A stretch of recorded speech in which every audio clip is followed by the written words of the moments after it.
Okay, and we're live. Quick presentation on why Cryptovoxels should do Meebits integration. So, Meebits, you know them. They dropped in May. There's over 5,000 owners, and there's a lot of early interest in Meebits coming to Cryptovoxels right after. You can see a lot of people really loved the idea. Um, Except it never really manifested. But it could bring a ton of new users to a platform. There's over 5,000 Meebits owners, and there's currently 1,500 Cryptovoxels parcel owners. So that could be a lot of new users and builders overall into Cryptovoxels.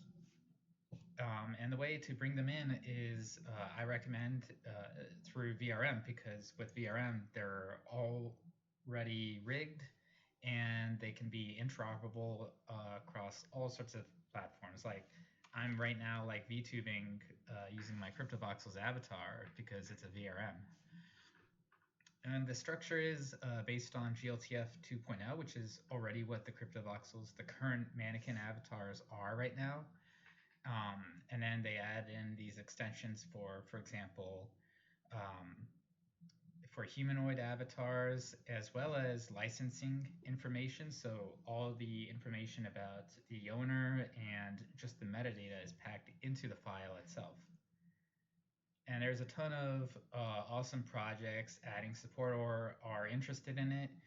And it could get added into the VRM applications metaverse section. And there's just a whole ecosystem that it can plug into with the avatars being VRM. So right now it's a pretty manual process. You can download a solid Vox file from the Meebits page, and then you have to go through a bunch of steps to convert into VRM. It's a few dependencies like Mixamo and Magicovoxels and Unity. However, an easy method was created. Meebits DAO made a Blender util that does all the work for converting Vox to VRM, GLB, and FPX with the rig. And this is all done even like headless as well. They even made a Discord bot where you can upload a Vox file and it'll give you the link to download the FPX and GLB and VRM files. So it's all already streamlined and automated. What would happen to wearables by integrating them? Well, right now, like I don't think much.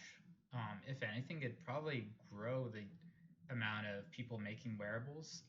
They're just these 32 by 32 by 32 voxel wearables, these models that attach to the mannequin avatars. And there's not a crazy amount of activity. A lot of them drop during events and whatnot, but I really do think that the wearables market could expand way beyond just the mannequin avatars. Like they look really cool on all sorts of 3D avatars. I mean, mannequins are 3D, but it could, find a much wider market appeal.